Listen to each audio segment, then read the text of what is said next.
This is Entry Points. My name is Arthur.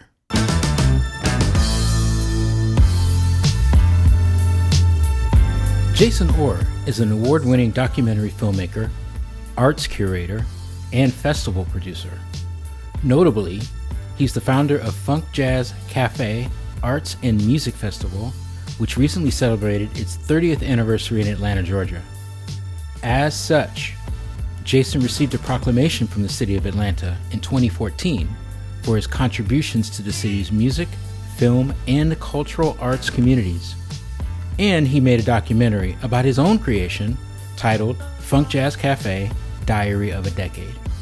And speaking of film, he is also a producer of Maynard, the documentary, another award winner by the way, on former Atlanta mayor and visionary Maynard Jackson.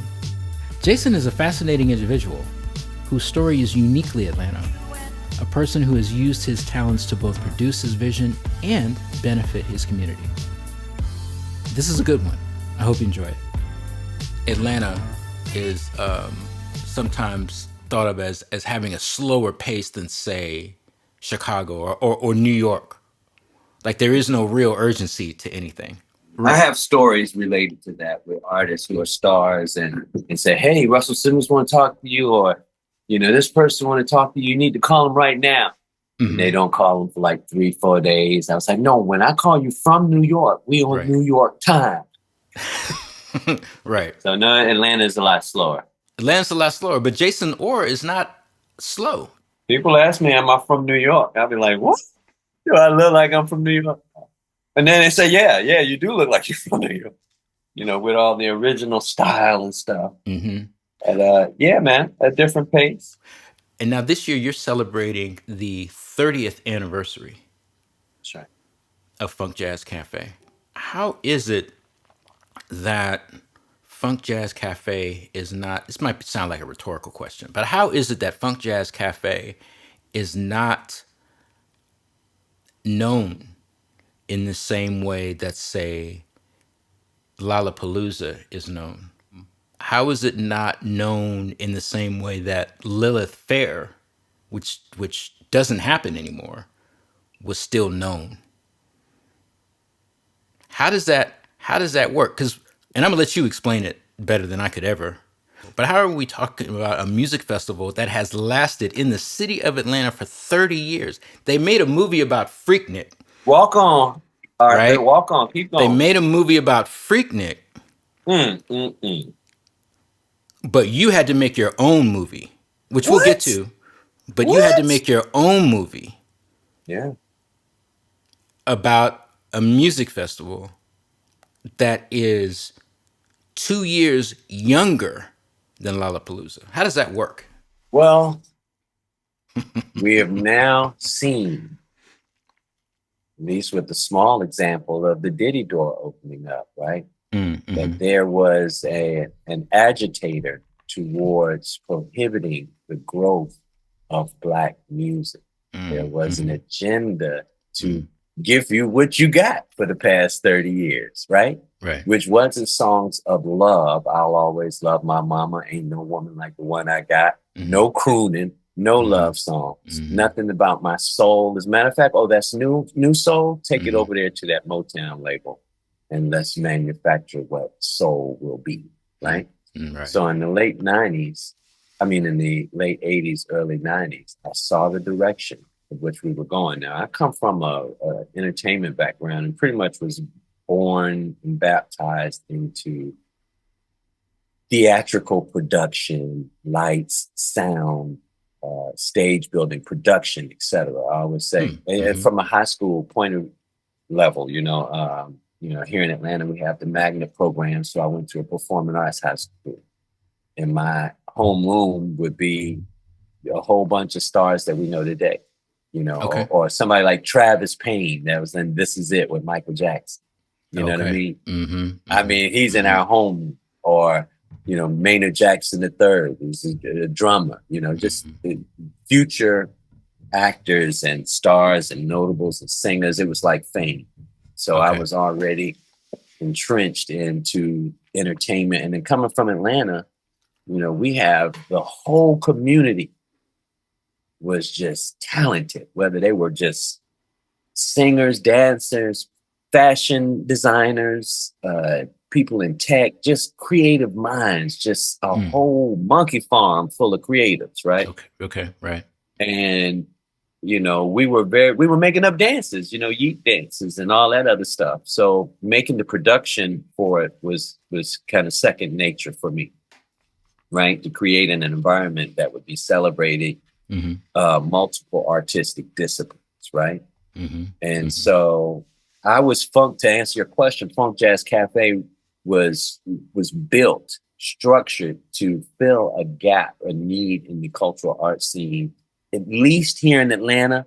But I wanted to build a model naively in my early 20s that everybody would copy, you know what I mean, as a business model, so that the high tide would raise all ships in terms of culture. You know what I'm saying? So you had a lot of innovative cats that weren't being recognized, and also in a lot of artistic disciplines. And I wanted to help fill that gap. So we have soul music that was being put out, right? Meaning systematically and programmatically, meaning at retail and at radio, to where by the early 90s, we're trying to be the next Curtis Mayfields and Princes and Bill Withers even, and all of that stuff. And they're like, well, we're going to call that what? Neo soul, right? Kadar Massenberg, his talent on Motown, Grenade, India, Erykah Badu, D'Angelo, to take the helm as an executive at Motown felt like a good marketing term would be calling this music new soul or neo soul, right? So I wanted to create a platform that kind of fostered more organic creatives, with FunkJazz Kafé. So I think outside of Coachella and Lil Fair and all of those other guys, and me being first, mine come from those guys straight up. They want to make good profit. You know what I mean? Make good money. In 30 years, we've seen one company take over the whole business, right, of concert promotion. They own venues, etc. The concessions, the debate now. They created the ticket provider and went 20 years trying to act like, oh, we don't own that company. And now today you get a Hollywood Reporter, it's people trying to sue that company because they also own the ticket company too. It's almost the same monopoly that Clear Channel was doing. So I saw that in my community, and it wasn't, nothing to, look, I was looking at Outkast and Gutty Mob and NDRE and Van Hunt and people you just didn't know, Bone Crusher, and, just a variety of different stuff of soul artists of that era, Deion Ferris, and still talking to Carl McIntosh from Loose Ends and Karen Wheeler from Soul to Soul. At this time, don't forget Soul to Soul changed the art, got us out of New Jack Hell. I thought we were going to be in New Jack Hell. Right. Until Keep On Moving came, right? And, so it was a thing of like, can we provide a stage for Soul to Soul and Loose Ends? And these are the British soul kings and queens that ain't getting love in their own country. You know what I'm saying? So the culture is changing and we're trying to go with it, but yet include organic live music with it, whether it's rock, whether it's blues, it's got instrumentation. But we were definitely primarily focusing on your personal attitude with this music, which is the funk. You know what I mean? How are you going to deliver this shit with an attitude or, like it's just okay. And so in Atlanta, Muggs, as you see, we have savoir faire. And almost whether it's visual art, fashion, dance, theater, music for sure. Most people just know it for the music. We're still at the beginning of the history of this storytelling, of the legacy of the talent here in Atlanta. This is the home of Martin Luther King. Right. This is the home of Little Richard, James Brown, Ray Charles. You know what I'm saying? You should expect an Outkast and more from that red clay. You know what I mean? Thomas Dorsey in the gospel realm. You know what I mean? We're innovators, beginners, and all of this shit. And I just wanted to keep a platform for the beginners before the machine swallowed us all the way up. That's what happened, brother. This already good, ain't it? For your listeners, they gonna love hearing that. They gonna like, yeah. Yeah. Well, what you thinking about? Thinking about FunkJazz Kafé as a as both a platform and an outlet. One thing that you said that struck me, it's like you had a business model first that could I be, wanted to as imitate. opposed to say Cool Herc, doing a party, spinning records, and oh It's damn, now equivalent it's to a Cool Herc. worldwide. Well, Yup. yeah, but I'm saying, in other words, let's do the thing, and then stuff started to happen. You were like, here's how stuff can happen, so let's do the thing. That's right. Ooh, Arthur, you get a clap for It's that. like you reverse the order. Yep. Right. I'm saying, it's not about, well, wow, what happened when you discovered? No, you didn't discover. You actually planned for this. That's a very different approach. How you're thinking about it, how you communicate the idea, how you promote, all of it. Right. So this is really preservation, right? Yes. Yes. It's cultural preservation, cultural education, cultural sustainability, so that we can innovate on all of that. Cultural innovation. We got to preserve it so that we know what was there, what we're starting at. We're coming off the backs of Larry Graham. We're coming off the back, Larry Blackman. We're coming off the backs of James Brown. We're coming off the back of Otis Redding. We're coming off the back of Gladys Knight. We're coming off the back of Martin Luther King. That's where we at. And if we leave it to the machine, they'll forget it. And it's like we need to, we saw, or at least I saw. Here's the thing that's important to know, Arthur. As teenagers, we had teen clubs. You already know about the skating rink culture. How many movies Dallas got to make on skating rinks? Right. You know what I mean? And the stuff that we grew up with. We come from a very healthy, keep the youth busy culture. You know what I mean? And plus, we had hip hop, the disciplines of hip hop, b-boying, breaking, mixtapes, graffiti. You know what I mean? We was busy. But and to take that and to add geek dancing and other things and the type of art that we was doing, the type of lingo that we was doing, it's like celebrating a celebration of each other. And man, I was just 20, 21 when I'm managing bands. I was managing Vinnie Bernard and Original Man. And that's how we got Lil John Roberts, right? As you hadn't seen Diary of a Decade yet, but there's a part in the movie where Lil John said, Jason came to me with a drawing. I had a drawing of the stage that I wanted to see because there weren't no stages like that. And, he was like, I was telling him I could get Karen Wheeler and I can get, these other guys and we can, get the guys in our community that we know are dope, like DJ Kimmett and Dion Ferris and, this new group called Escape. And the India Ari girl that played the guitar, let's embellish everybody's stuff. So what you got? How are you financing this? That you're one of the first persons to ever in 30 years ask me that. Baby, this man just asked me how you finance. That's a first. That's a first, Arthur. You might ask me some more shit that I ain't never been asked in 30 years. Cause see, people What'd I tell you on the phone? Yeah, you told me. What'd I tell you on the phone? I just didn't want us to be talking about regular stuff. This whole thing, somebody's mind is blowed already. My story alone is an example that'll blow people's mind. The stuff that you asking me, the stuff I'm gonna answer you is not traditional. And it's the truth.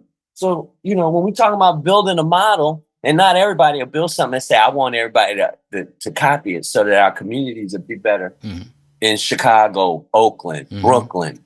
They're killing each other in Chicago. What if y'all had done something to foster the house scene a little more? Cultivate what you created right there at the warehouse, right? So that's what I was doing. With Black males, you got to keep us busy. Fortunately, Maynard Jackson built a city that had a strong international cultural arts policy. You know what I mean? That kind of made us think, well, you can do something in the arts. You can make a living in the arts. You don't have to be a lawyer, doctor, and all that. This is post-civil rights stuff in the home of Martin Luther King. Where it was like, we're not going to fight that man. We're going to get in the office and change policy. Yeah. That's what Maynard was doing. He wasn't marching. He was like, no, we're going to put, he meet somebody like you, Arthur. He say, Arthur, you got a law degree? He said, no, I'm not in the law. I'm in the basket weaving. He said, okay, I'm going to call you back. Call you back and say, Arthur, my guy is at North Carolina State is waiting for you to take the law class, do this for 2 years, and call me back. Them lawyers are some of the top lawyers in the city. It wasn't even on their radar to be a lawyer. Some of them have become mayors. And I just want to foster that type of game changer environment. See, that's what we call old Atlanta. Do you understand? To this day, if somebody comes to me and say, hey, I'm a carpenter, or I fix roofs, or I fix refrigerators, or I pull engines out of cars. Some of us that can get you hooked up in a place with employment by Monday and change your life. Yeah. And I just like to see individuals like that. I'm sure if, I was at Rico Wade's funeral and I was telling Ian Burke, I was like, damn, if me and you leave, this is what it's going to look like. This is what it'll look like for game changers that don't feel like you get roses while you're walking amongst people, but when you're gone, the mugs come out and say, that dude changed my life. Yeah. And we're those guys. We don't ask for nothing back. We do it for the purpose of raising all ships. You know what I'm saying? Look where we at. Both of my movies start with a statement to say what? You'll always know the condition of a people by what's reflected in the music. Did you see that? Oh, yeah. And that's why I asked about, hey, how did you finance this? Oh, I never answered it. Well, so my thing was, when I started in 94, I was a tax collector for the city of Atlanta. And I had a $3,000 pension, right? And we started from that. So let's see what's the maximum potential of this business model, right? Which on the 30th, it is amazing, as to what has happened. So what'd you think about the look at your face? I know you do other things, but FunkJazz Kafé is your legacy. Do you feel that, let me do it this way. Key Man Risk, you are telling your story. No one else is telling your story. When you leave, is FunkJazz Kafé going to leave? No, I don't think so. That's a good question. Has your work rooted? I'm dedicated in the space of preservation and education. I've done stuff with Berkeley College of Music and Wayne State and Florida State and Georgia State University, Morehouse. And, I'm in that space of education. When you get in your 50s, you have to be like, what am I doing again? What am I here for? Or what service am I providing to humanity itself? A lot of people don't think like that. But my life has been so magical, Arthur, that I have to think about how to give back to humanity. You understand? Then as you get older, when you become grateful for the things that have happened, the door opens even wider. So FunkJazz Kafé,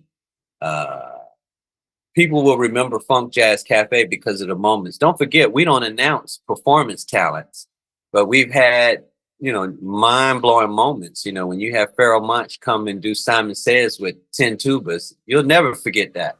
Ever.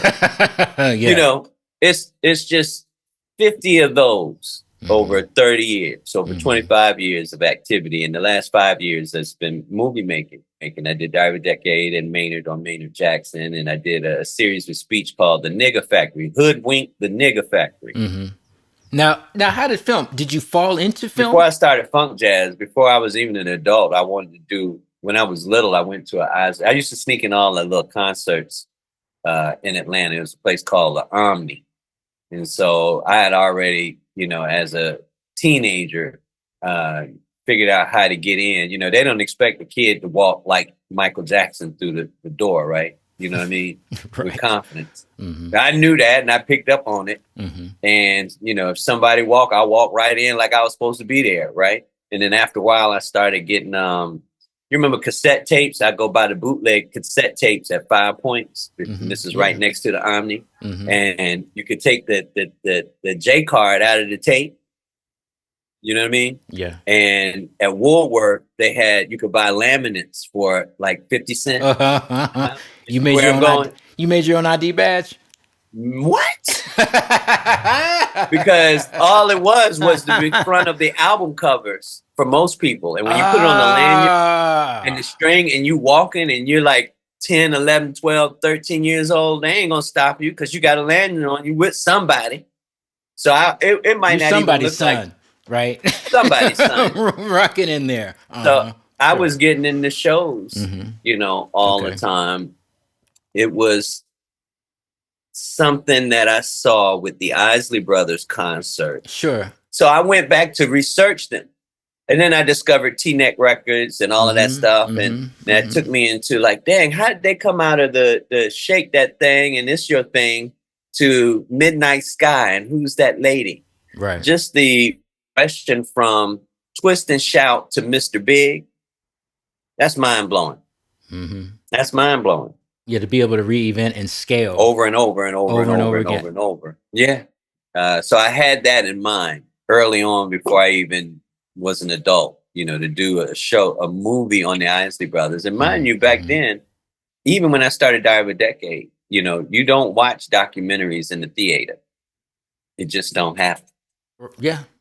It never happened. You only seen one in the theater, and This Is It. Pretty much. I saw Four Little Girls, but I mean, I had to go to an art house. Oh, Four Little Girls. Right. And so they don't show them in the theater. And that's another reason why I started a documentary film festival in 2013. You know what I mean? Because it's like, wait a minute, I might as well be on the backside of this if we submitting $100 to each festival and they not going to give a documentary a chance.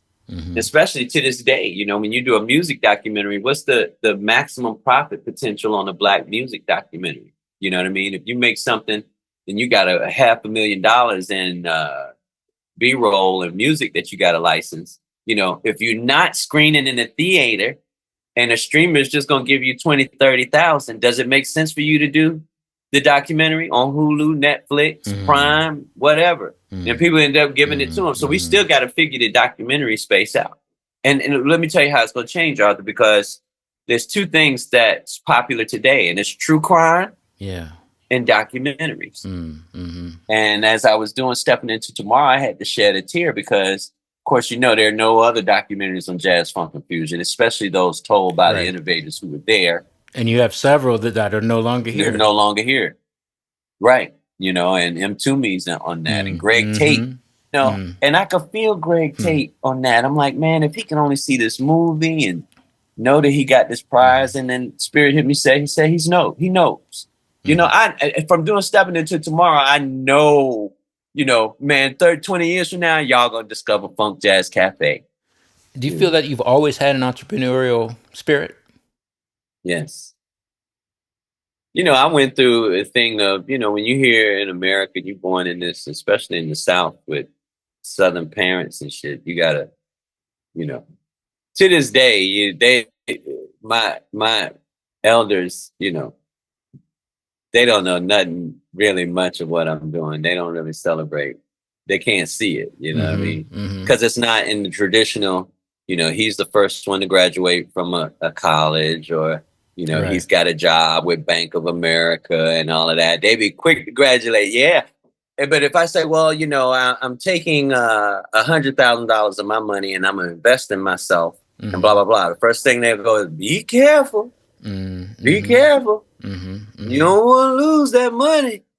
And you don't blame them. I don't blame them at all. That's just generational what's happening. And I was built to, be, in arts entrepreneurship. Yeah. We're still early in all of this. What I'm talking about in cultural preservation for the art scene here in Atlanta, or just the world. I wanted to change the world. You see, I got a movie that will speak to the world on it. Won't it? Yeah. And that might be my policy. That's why we here talking about 30 years later and me going in between film, music, event production, etc. You know what I mean? That's a full life. And I'm only 53 years young. Yeah. But I get it now. So now I can ball out with gratitude and have fun. I got the resources. My phone is dangerous, man. You know what I mean? With resources. And if I'm a creative and I'm coming up with ideas, I want to execute them. I still ain't answered your question on how is it financed, because it's really not about go to somebody's door and knock on it. Yeah. But it is in the sense of knowing your community who's growing. This is on the financing part of Funk Jazz. Because now we're talking 30 years, so I have to pull it up to the front. Right. I would go to local businesses, local sneaker stores, local record stores, and say, give me $200 for this, $300 for this. We'll give you a brand presence on the flyers and the posters and in all our print media, this, and that. And it wouldn't tax them to take a chance to where, and then I was doing for real stuff. You know, back then people would, in terms of marketing, would put up a sign, you know, Arthur's Tires. Right. You know what I mean? Right. Or Arthur's Events, right? And there's no engagement, no scratch and sniff. You know what I'm saying? It's just an advertisement. And people think, okay, what's the bounce back behind that? So I was going to Arthur's business and saying, hey, why don't we make a key card or something that guarantees 10% discount to come back to your store? Sure. That's what we call the bounce back. Okay. You know, not so, yeah, you might have spent $200, $300, $3,000, $5,000, whatever, 10,000. And here's how I made sure that all of our partners had some bounce back mechanism. You know, I didn't want you to just take your money. So it's about community development and caring about your community. I really loved it. It wasn't nothing I wanted to get wealthy off of, and didn't get wealthy off of it, but it sustained itself. You know what I mean? I pursued an organic ambition to change the world. It sounded crazy. I do have partners that when I told them I was 19, 20, said, I'm on a mission to change the world. I told you I'm one of the Blues Brothers. I'm on a mission from God. And people just can't believe that. But they get it when you're gone, man. Even in my relationships, I have to say, hey, if you don't get it, sit over there. You know, I got to chop these trees down. We're making new roads. That's my mind. And I think about the mechanics of making new streets, new lanes, new possibilities, new pathways. Do you think you could do this anywhere else other than Atlanta? Could have done it. I can do it now. I know you want to replicate it. I can do it now in another city, but there's nothing like the talent in Atlanta, Georgia. Like Kendrick say, they not like us, especially in Atlanta. They not like us. You know what I mean?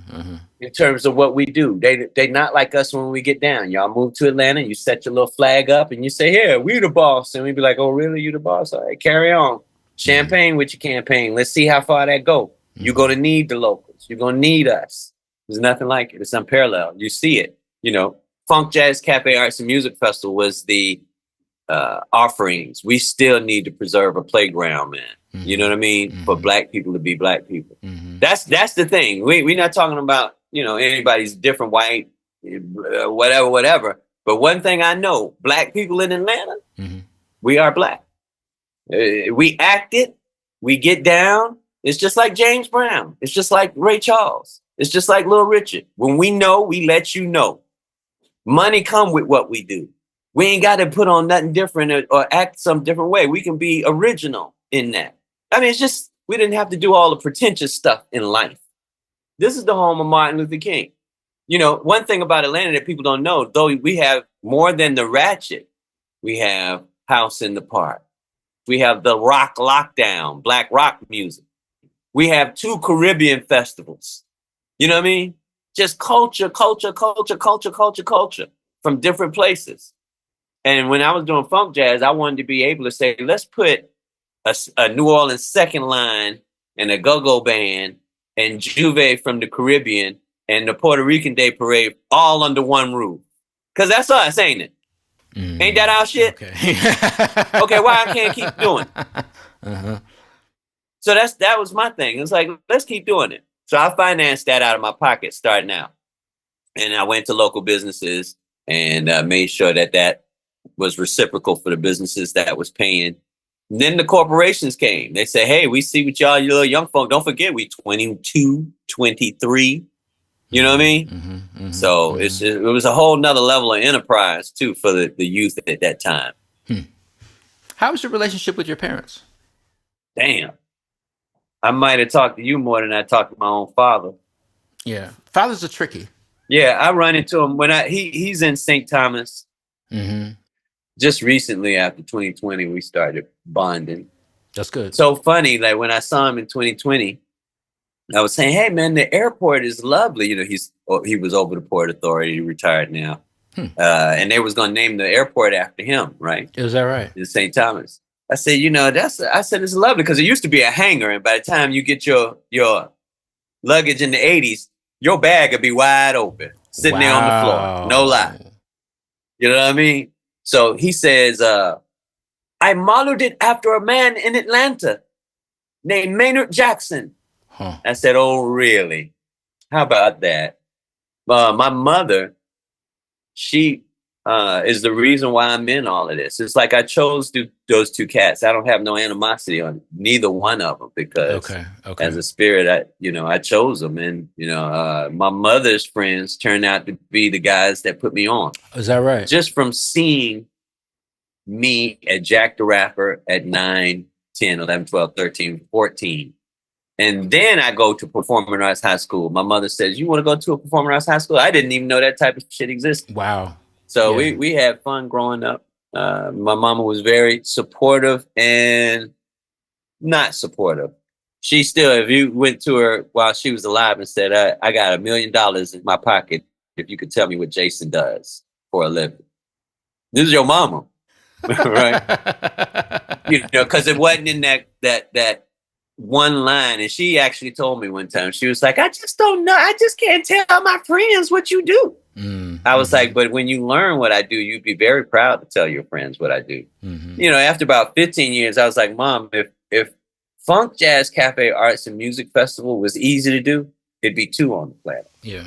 It's something that I'm made to do in Atlanta, with all of this talent and to grow up and be a part of all of this talent. I'm very embedded in this city. So it's almost like the family I didn't have. Okay. So pretty much my elders, they just didn't know what I was doing. It was so unorthodox here in the South. It wasn't the doctor, the lawyer. It just wasn't nothing that you could say. It's like, even now, you're in film and music and you're a curator of multiple disciplines within the arts and get paid from it. Yeah. Right? That's the trick. That's the trick.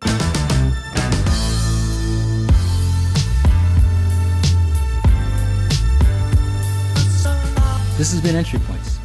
You can find us online at entrypoints.com. That's entrypts.com. Also, follow us on Spotify, follow us on Apple Podcasts, and find us anywhere and everywhere fine RSS feeds are consumed. See you next show.